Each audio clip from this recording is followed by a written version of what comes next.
Ay, ganda. Oh? Ay, hindi. Acting niya ba yun?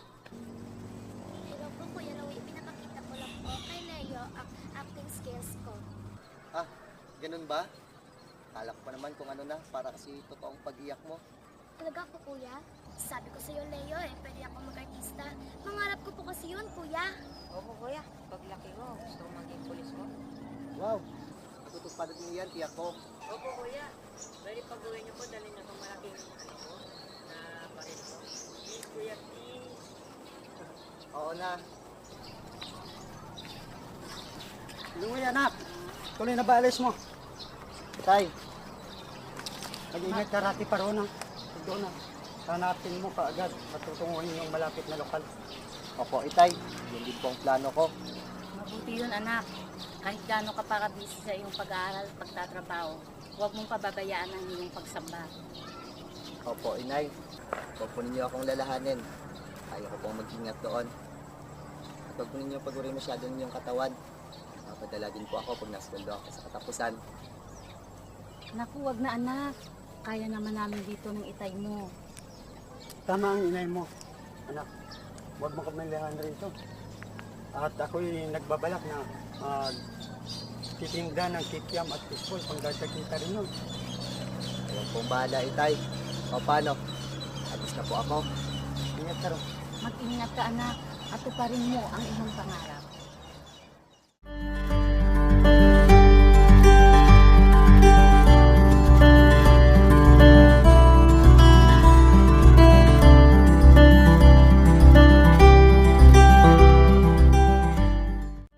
Ang agos ng tubig sa ilog ay gaya ng agos ng buhay ng tao. Hindi ito titigil hanggat hindi nakararating sa paroroonan. Happy 30th birthday, Ma'am Belle! Thank you!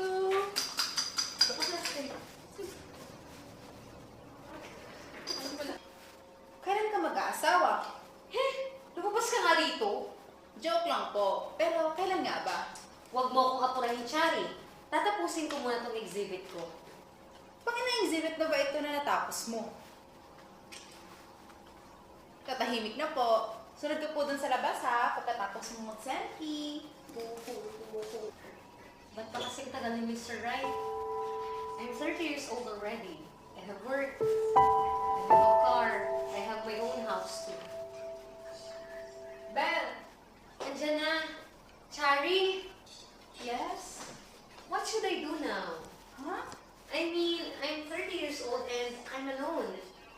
Can I still find the right one for me? What if there's no one for me out there? My other friends are all married. You are married, but me? I don't even have a boyfriend. Oh, go find one then. I'm serious. I'm also serious. Go find one. But before that, let's eat your cake. We also ordered from your favorite coffee shop. You really know how to ruin it at the same time make my day right.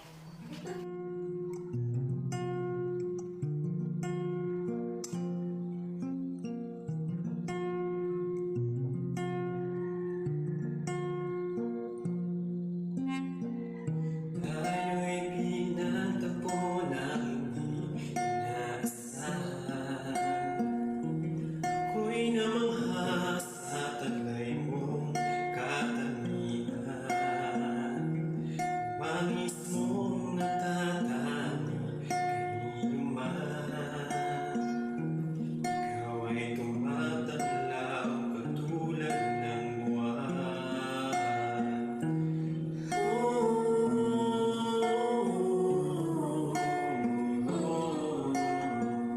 Ang pag-ibig ay nakapaghintay sa tamang panahon sa atin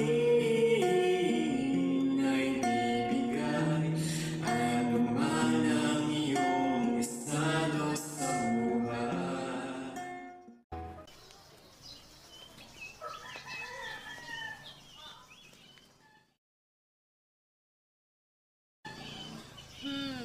Not bad for neighbor.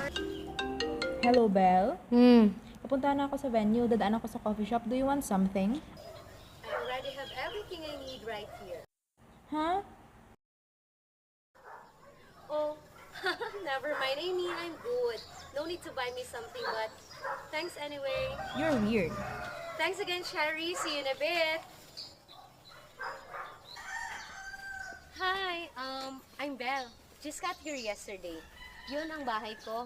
Ah, Louie. Wait! You look familiar. Narinig ko na po yan dati, ma'am. Oh, I don't mean it that. Louie! Ano po iyon? Tumawag si sir. May emergency daw. Pinakancel niya muna yung flight niya. Nagbilin siya na mamayang gabi mo na raw siya sunduin. Ganun po ba? Pwede po kaya muna akong pumunta sa eskwelahan ngayon? Pwede naman siguro. Wala ka pa namang gagawin. Sige po. Babalik ko lang muna itong sasakyan sa garahe. Naku, wag na. Gamitin mo na lamang at dumiretso ka na doon sa airport mamaya para hindi ka malate pagsundo kay Sarah mamaya. Sige po. Salamat po. Una na po ako.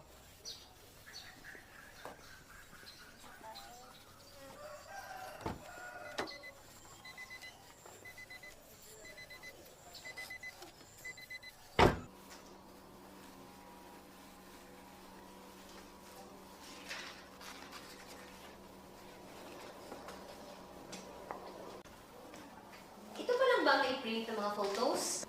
Yes. Ang iba ay ginago pa ngayon, but we already have the prints.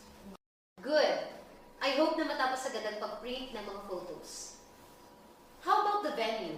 We booked it yesterday. Huwag kang mag-alala. We're on time based on your schedule. That's great. Ayaw ko kasi yung late tapos magka-cram hours before the event. I know, sa lahat naman ng bagay, you want to be on time. And you're in time, exact sa love life. I think I can make it on time.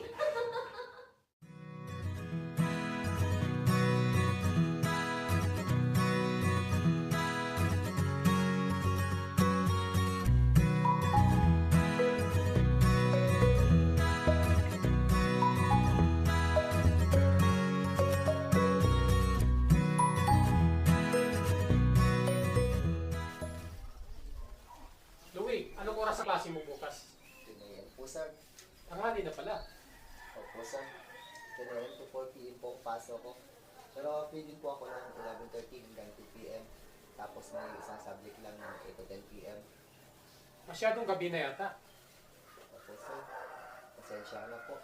Kala ko kasi hindi na kayo lalabas ng ganung oras kaya po na nasa school ako. You're right, but what I mean is gagabihin ka sa daan. Iba dito sa syudad, maraming loko-loko. Maraming salamat po, sir. Pag-ingat po ako. Siya nga pala, fourth year ka na, di ba? Ba't ka pa nga pala tumigil sa dati? Aksidente po kasi yung tatay, sir. Kaya kinailangan ko po na magtrabaho. Napakabuti mong bata, masipag at matyaga ka pa. Mararating mo rin ang pangarap mo. Maraming salamat po, sir. Siya nga po pala, sir. Magpapaalam po sana ako na sasamba ako bukas ng gabi. Aba, hindi ka lang palang mabuting anak na maka-Diyos din. Bihira yun sa mga kabataan ngayon. O siya, sige, hindi na kita pipigilan. Dadalhin mo itong sasakyan para hindi ka na mahirapan pa. Sige po, maraming salamat po, sir.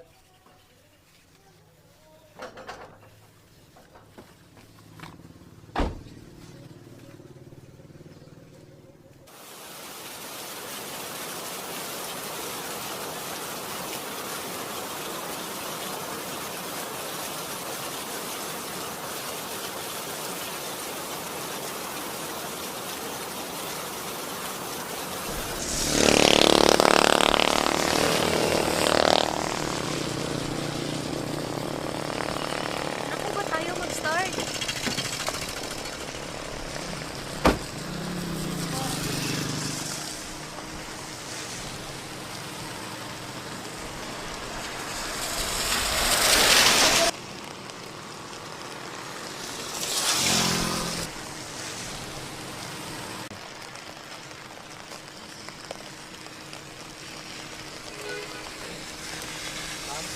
Louie, ikaw ka lang! Hindi ko alam kung bakit tayo mag-start. Gusto niyo po, isahay ko? Sure, but check the po and the man, please. Sige, sir.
talaga sa'yo. Buti na lang napadaan ka.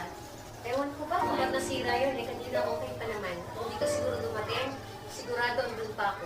Pagod pa naman ako kanina, dami kasing ginawa. Nakakapagod magtrabaho. Oops, agiin ko ba? Okay lang. Kunin mo, pahinga kung pagod ka na. Umabsent at mag-unwind. Nakakapagod man ang trabaho ba? Okay lang, trabaho mo.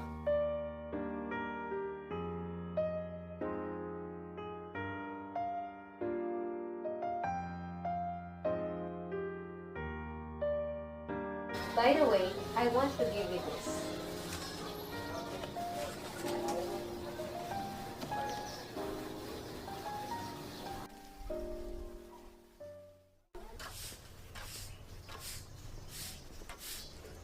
Magandang hapon po.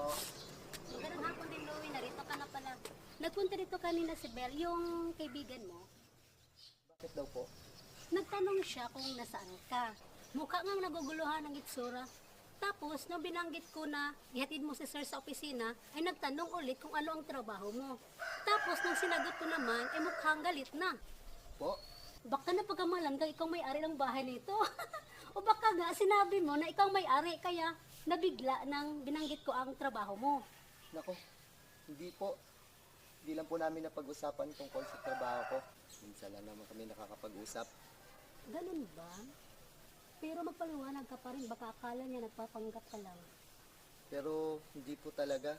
Oo nga, pero hindi niya alam. Magpaliwanag ka pa rin doon.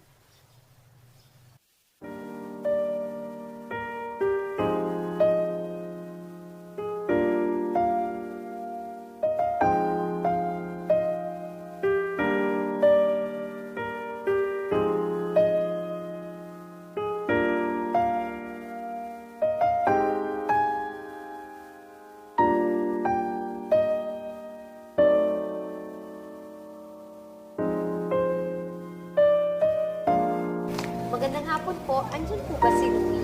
Magandang hapon din, Leha. Umalis siya kanina, hinatid sa sir. Saan niyo po hinatid ang daddy niya?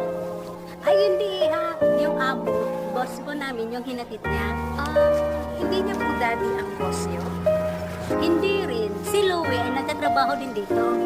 Ano po ang trabaho niya? Driver ni sir.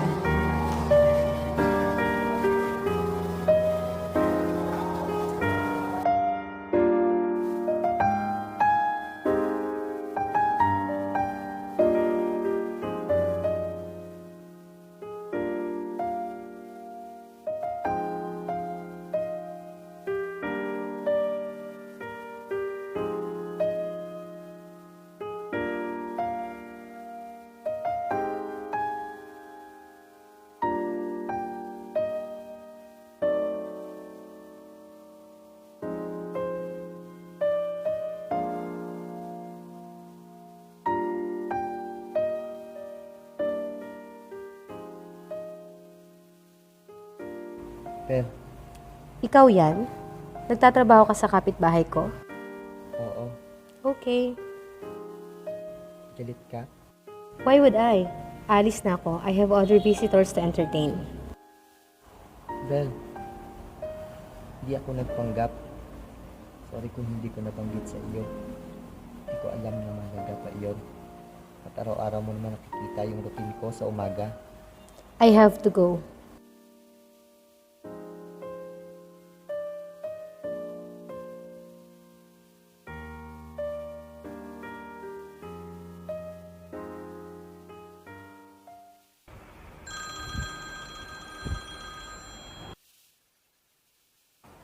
Hello? Tay? Louie, Bakit po kayo umiiyak? Ano pong nangyari? anak, naaksidente ang inay. Siya ba yun? Let's not talk about him. Okay, understand. Masakit nga naman maloko. Hindi ko talaga maintindihan yung iba. Bakit na kaya ng konsensya nila, nalokay na ka ng kapwa. Hindi ba nila alam na kapag ang trust ay nasira, mahirap na ulit itong mabuo? If they want a relationship with someone, they should never do something like that. Ay, nakakainis. Mga manuloko. Hindi niya ako niloko. What do you mean? Ba sabi mo siya yung driver ng kapitbahay mo? Kanina mo lang natuklasan na hindi pala siya yung may-ari ng bahay at sasakyan. Akala ko, it was my fault. I just assumed. I never ask. You just assume? Yes. Sabi niya, hindi niya nabanggit dahil hindi niya alam na mahalaga pa sa akin yon. Or maybe he thought na I just knew dahil araw-araw ko siya nakikitang naglilinis ng sasakyan at minsan naglilinig ng halaman. Akala ko lang kasi hands-on lang siya noon. Oh, that's why he went out. He was hurt. He was hurt because you're disappointed of him. It's okay. Okay.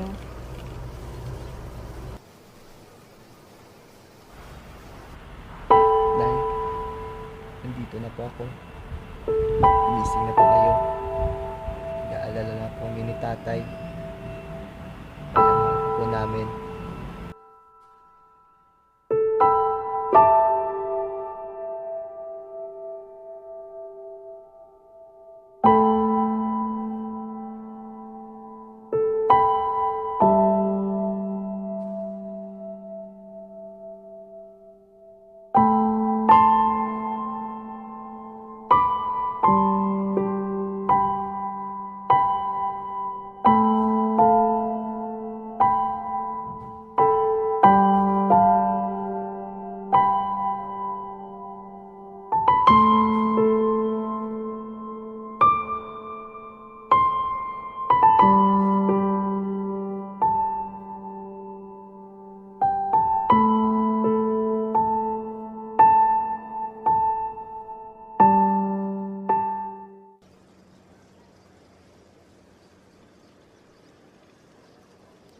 Pagpat siya rito, Napunta ako sa inyo. di amin yun. Alam ko, nagpunta ako dahil gusto kong humingi ng tawad. I'm sorry I acted that way. I realized na hindi magandang ginawa ko sa'yo. I just assumed. I'm sorry I feel disappointed when I found out that you weren't the person I thought you were. Tama ka, hindi nga dapat kasihan na driver ka. Ang mahalaga ay yung maganda yung ugali. Ang babaw ko parang isipin na hindi ka bagay sa akin dahil driver ka. Kaya siguro hindi ako pinili. Ganda ka. Nag-aralan. Magandang trabaho. May pwedeng magustuhan ka. Pero ako, hindi pa ako nakatapos ng pag-aaral. Pumili ako masasakit. Saka hindi rin ako pwede. Nag-adjust siya kami. Kapag sa amin ang regulasyon sa ginamit ng pananampalataya. At saka hindi sa mga loob na kuyagan. Hindi ang reaction mo. Busted ako? Seriously, upon knowing your story, knowing how much you tried to reach your dreams, I feel so small. You are far better than me. Much better than those achievers I have known. Speaking of dreams, Louis, I heard that you're not coming back anymore. Hindi pa nga sa ngayon. Kailangan ako ng pamilya. I heard what happened. I'm sorry. Paano ang pag-aaral mo? Napapagantay ko naman yun. But do you still believe that it will happen? Definitely. Hindi ng Panginoon ang nais ko. Napalangin ko ito sa kanya araw-araw. Nasa sa aking sarili na tulungan kong lumalang ng sakit. Kung aksidente, meron ng mga bata gaya ng kapatid ko.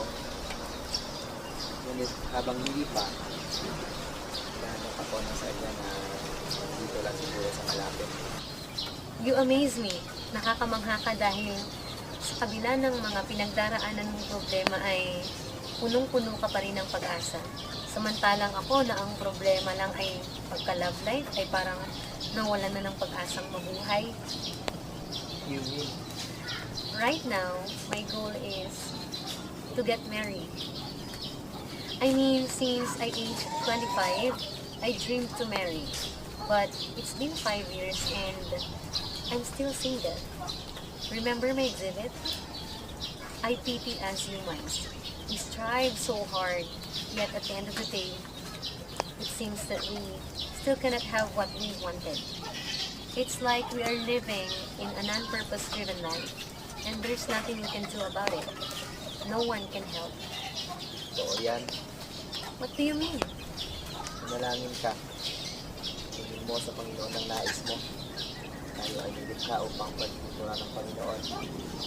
Makamit natin ang ating pangarap. So, kanyang ibigay kung tayo lang tiwala sa Kanya. Tingnan mo to.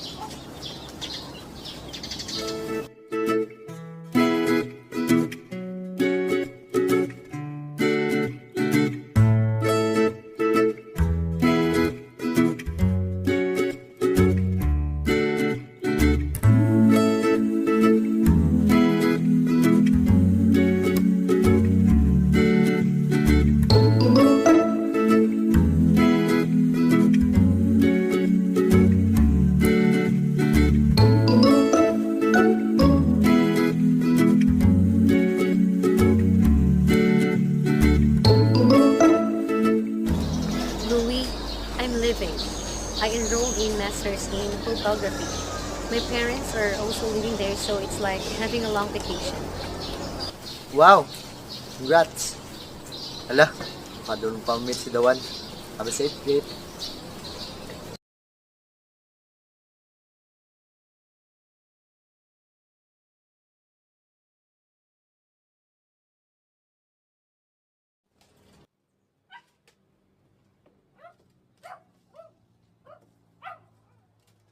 Anak, ako na dyan.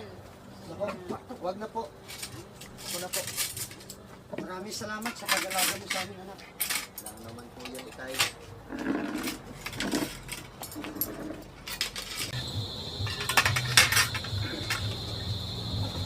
Anak, kamusta ka na? Okay na po. Anak, bagamat nakikita kong malungkot ang pinagdaanan ng lahat ng ito. Ngunit masaya naman ako nakikita kung gaano kakatapang at katatag. Matapang lamang po ako dahil alam kong nariyan kayo. At matatag lamang po dahil sa Panginoon ng Diyos. Nanalangin sa Kanya na patuloy akong bigyan ng lakas at tibay ng loob. Nais ko pong laging makatulong sa inyo. Nagkakabuti mong anak. Alam kong hindi ka pabayaan ng ating Panginoon Diyos. Kaya anak, narinig kong magsisimula ng enrollment ng bagong kolehiyo sa bayan. Hindi ka ba mag-i-enroll? Maaari po ba, Inay? Oo naman anak. Kung sa akin nga lang ayoko na huminto ka ng nakaraang taon. Pasensya ka na sa amin. Lagi kaming hadlang sa pagtupad mo ng iyong mga pangarap. Hindi po kailanman kayo na ituturing na hadlang sa aking mga pangarap. Sa tunay na po ay kayo ang aking inspirasyon para po patuloy magsinikap. Maabot ang aking mga pangarap. Mag-enroll po ako bukas, Inay. Kay tira ka ba riyan? Sandali lang kukunin ko yung kakaunin ko. Ako, huwag na po tayo. Nalipot pa naman po ako mula sa aking trabaho noon. Hindi na lamang po ako na kailangan. Masaya kami anak na ipagpatuloy namin yung mga pangarap. Narito kami lagi para sa tulong. Maraming salamat po. Hag, hag! Ako din.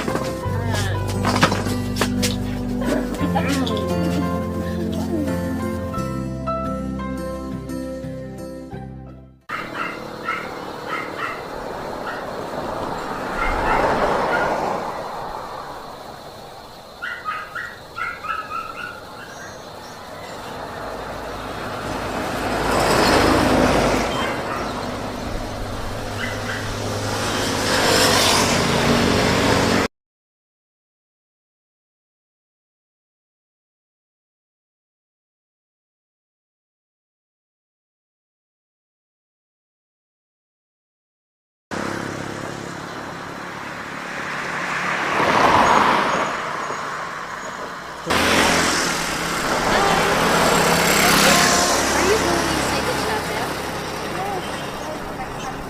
Is it okay? Of course. I'm Belle anyway. Telly. Telly, it's been a year since I started listening to the podcast.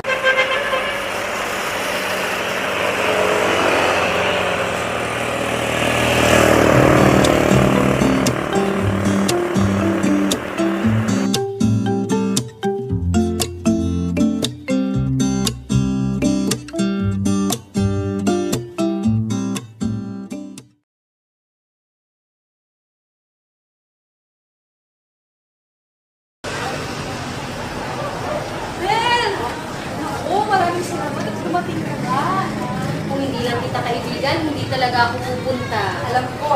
Kaya nga, swerte ako sa'yo, di ba? Alam mo naman kasi talaga na emergency lang. Kagabi lang kasi tumawag yung photographer na hindi siya makakapunta dahil sa bagyo. At may mga umapaw na ilog. Yun nga, alam ko tayo na malapit ka. Kaya tumawag ako. For a vacation, don't forget that. Para ka ng old maid. Sige na nga. Louie!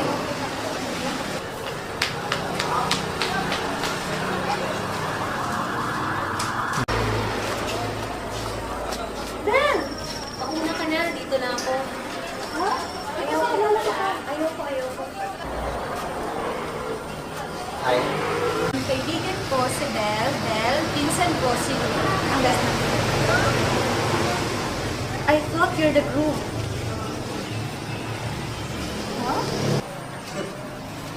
Start again. Huh? By the way, Cass, siya yung sinasabi ko sa'yo na kaibigan ko. Remember yung pinupento ko sa'yo?